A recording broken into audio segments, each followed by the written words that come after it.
ನಮಸ್ಕಾರ ವೀಕ್ಷಕರೇ, ಜ್ಞಾನದೇಗುಲ ಜಾಲತಾಣಕ್ಕೆ ಆಧಾರದ ಸ್ವಾಗತ. ಇಂದು ತಾರೀಖು 9 ಜುಲೈ 2026 ಗುರುವಾರ.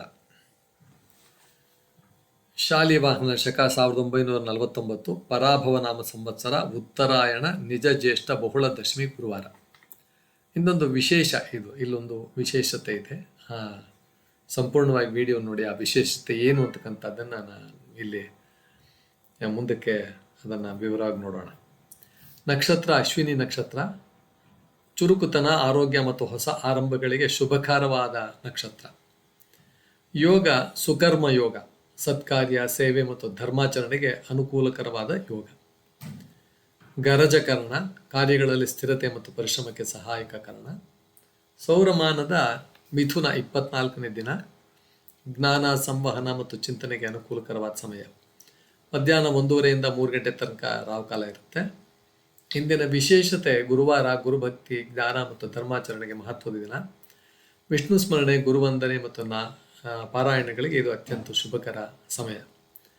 ಇಂದಿನ ಸುಭಾಷಿತ ವಿದ್ಯಾ ದದಾತಿ ವಿನಯ. ವಿದ್ಯೆ ವಿನಯವನ್ನು ಕೊಡುತ್ತದೆ. ನಿಜವಾದ ಜ್ಞಾನ ಹೊಂದಿದವನು ಸದಾ ವಿನಯಶೀಲನಾಗಿರುತ್ತಾನೆ ಎಂಬ ಸುಂದರ ಸಂದೇಶವನ್ನು ಈ ಸುಭಾಷಿತ ಕೊಡುತ್ತದೆ. ಇಲ್ಲೊಂದು ವಿಶೇಷ, ಮೊದಲಿಗೆ ಹೇಳಿದಂಗೆ ಏನು ವಿಶೇಷ ಅಂತಂದರೆ, ಅಷ್ಟಮಿ ತಿಥಿ ಹಿಂದಿನ ದಿವಸ ಇತ್ತು. ಈ ದಿನ ಡೈರೆಕ್ಟ್ ದಶಮಿ ತಿಥಿ ಬಂದ್ಬಿಡ್ತು. ಹಾಗಾದರೆ ಅಷ್ಟಮಿ ನಂತರ ನವಮಿ ಎಲ್ಲಿ ಹೋಯಿತು ಅಂತಕ್ಕಂಥದ್ದು ಒಂದು ಜಿಜ್ಞಾಸೆ ಇಲ್ಲಿ. ಬಹಳ 8ನೇ ತಾರೀಕು ಬಹುಳ ಅಷ್ಟಮಿ ಇತ್ತು. ಆದರೆ ನವಮಿ ತಿಥಿ ಅವಧಿ ಬಹಳ ಕಡಿಮೆಯಾಗಿದ್ದು ಅದು ರಾತ್ರಿ ವೇಳೆಯಲ್ಲೇ ಆರಂಭವಾಗಿ ಮುಂಜಾನೆ ಮುಗಿದೋಗಿಟ್ಟಿರುತ್ತೆ. ಹಾಗಾಗಿ ಪಂಚಾಂಗದಲ್ಲಿ ಒಂದು ದಿನದ ತಿಥಿಯನ್ನು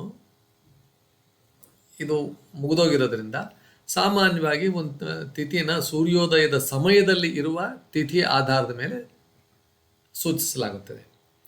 ಆದ್ದರಿಂದ 8ರಂದು ಸೂರ್ಯೋದಯ ಸಮಯದಲ್ಲಿ ಅಷ್ಟಮಿ ಇತ್ತು. 9ರಂದು ಸೂರ್ಯೋದಯದ ಸಮಯದಲ್ಲಿ ದಶಮಿ ಆರಂಭವಾಗಿತ್ತು. ಹಾಗಾಗಿ ಮಧ್ಯದಲ್ಲಿ ಬಂದ ನವಮಿ ತಿಥಿ ಸೂರ್ಯೋದಯದಕ್ಕೆ ಮುನ್ನವೇ ಮುಗಿದಿದ್ದರಿಂದ ಅದನ್ನು ಉಪರಿ ಅಥವಾ ಕ್ಷಯ ತಿಥಿ ಅಂತ ಕರೀತಾರೆ.